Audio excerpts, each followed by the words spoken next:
Hey everyone, and welcome to this video where, as you can see, we've got my puzzle collection over here. We've ranked things from what we think is fun and easy puzzles to do to the more challenging and stressful puzzles. Now, the reason we're making this video is because we want to share this with local artists. We want to start a publishing company, printing their artworks, and we want to talk about what we think puts puzzles into this sweet spot here, which we want to target with our publishing range.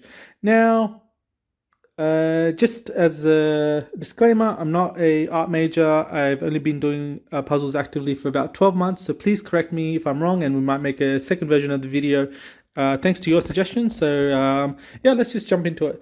So first thing we're going to address is piece size. Now, obviously, the more pieces a puzzle has, the smaller each piece is going to be, and the more difficult it is going to be for the piece to be able to be found in the bigger thing. So, I mean, let's just take a quick example here.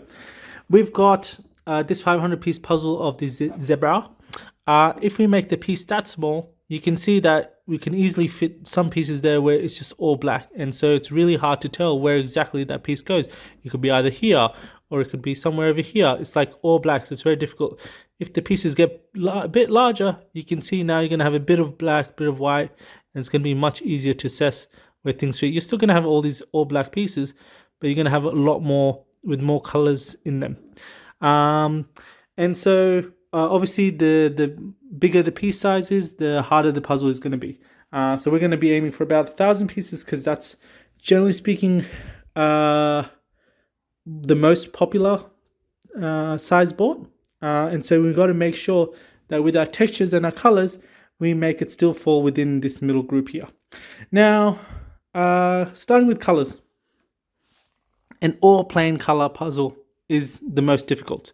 It's going to simply be very hard to assess where if a piece you randomly pick up, where it's going to go. It could be, you pick up a piece, it could be anywhere on the puzzle. So that's like 100% range of where the piece could be. Super, super difficult. If we come over here, if I pick up a nice light blue piece, we've got about a third, let's say about 30% of the piece range. And so that makes it very, very difficult. And so it's going to be hard for someone tackling that puzzle to do. So that's another concept, is the path that a player takes to complete the puzzle. And so we want to make sure they have a nice path as well to be able to complete the puzzle as a whole. So, for example, over here, we've got the edge of the puzzle is usually the first path that people take. And so filling in pieces along those might be easier. But because we've got this all light blue here, we have no idea where it could be. Whereas if the light blue was simply in the middle, it makes it easier to do because that's the spot where it goes. So for example, we've got this nice little dog here, puppy. And so if we find a really dark piece, we'll know where it goes. It'll be right in the middle, as opposed to being around here. But the other thing is the textures for this dog. So we'll know the nose very easily from, and the ears will have a slightly different texture to the belly. And so it's relatively easier. So here's a perfect example. This playing a little bit of favoritism here, but this to me is the perfect puzzle because you can see that the puzzle is 60% orange, and if I pick up an orange piece, I'm still not going to have too much difficulty because that orange is on different textures. So orange piece over here in the thorns is going to be very different looking to the one in the sky here. And so that's what I mean by the difference in color and texture. So here's a gradient puzzle. Much better example of just pure color. There's no textures in this. There's no textures in this. But you can see immediately this is way, way easier to do because instead of a piece being within 100% of the range, it could be in about 10% of the range. And if you're really, really good at picking up gradients, it might simply just be in 5%. So gradients are usually a good hack when it comes to skies. So for example, this guy here, we've got a nice gradient from blue to orange, whereas this guy here is just like lightish blue to slightly lighter blue. So it's going to be much more difficult.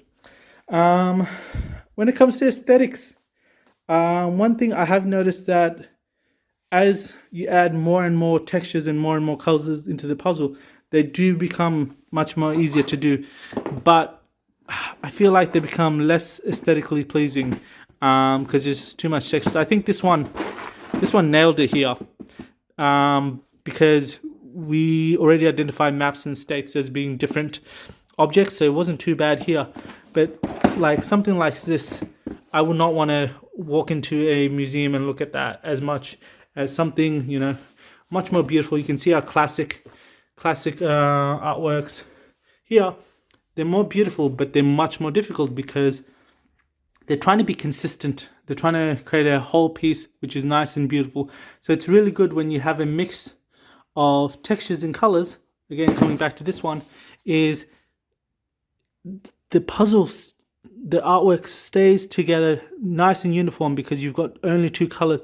Even though you've got these different textures in it, that does make it an easier puzzle and more fun puzzle to do. And so you can see one of my most favorite puzzles to ever do was this Where's Wally one. It's like you can pick up a piece and 100% of the time you kind of know where it's going to go. So it's like 1%, 2% difference of where that piece could be. So, I guess you can see these are all these, okay. If this was field of just one color flowers, I think that would be a lot more beautiful than what they've done here and spliced it. But because of the splicing, it becomes a much easier puzzle to do. And so that's why it's on this side of the table. This one here, if I pick up a black piece, you'll know that there's very few places a black piece could go. So you've got a lot of different colors in this one, even though the textures are quite similar. There you got, you know, the different shapes which are going to help you with the edges and stuff of those different shapes. So that's a relatively easy puzzle too. This is a puzzle example I'll end on. We've got this city and we've got this city. So why is this scene much more easier to do than this one? And I think it is because in this one, this is actually one we're actually doing right now. You can see we spent, I don't know, 4 hours on this already, and tackling this relatively easy to start with the sky. Obviously we've got the border, we've got the sky, but then after that, what's more unique is we've got this building here, and so that was quite easy to do. Obviously this, you know, table scene here is quite easy to do, and so that's where we're going. But now we're a little bit stuck. I mean, we're going to probably do the river next, but then this whole section here is super difficult to identify a piece from it because all the buildings are relatively similar. You got a bit of yellow, bit of blue, bit of green in the flower pots.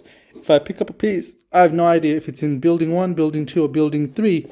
They're all very similar to each other, which does make it a nice picture, but it makes it a difficult puzzle. Whereas this one, Ravensburger, as you know, goes out of their way to make sure the pictures are relatively easy to do. The jigsaws are relatively easy to do. This building here, this building here, this building here, they all look very similar. But if you notice, if you zoom in a little bit, you'll see that all the flowers in this one are pink. All the flowers in this one, a majority, you've got a lot of that green in them. You've got this one here, where you've got like a lot of color, splash of green, yellow, red. And so you kind of pick up a piece which has a building and a flower in it, you'll know it's one of these ones. And so they've gone out of their way to, I don't know if they've altered the image or told the artist to, hey, make sure you add this element into it and differentiate these two buildings. But to me, this is a much more easier puzzle to do than this one here. And again, coming back to our favorite puzzle here, you can see even though we've got blues, they've all got different textures there. It's, to me, yeah, it's the creme de la creme.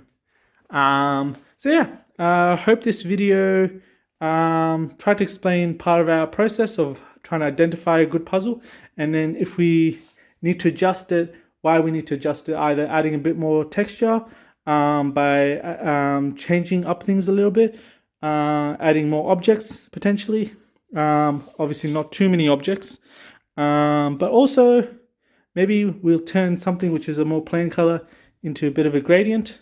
So yeah, thanks for watching, and yeah, if you guys got feedback, do let me know.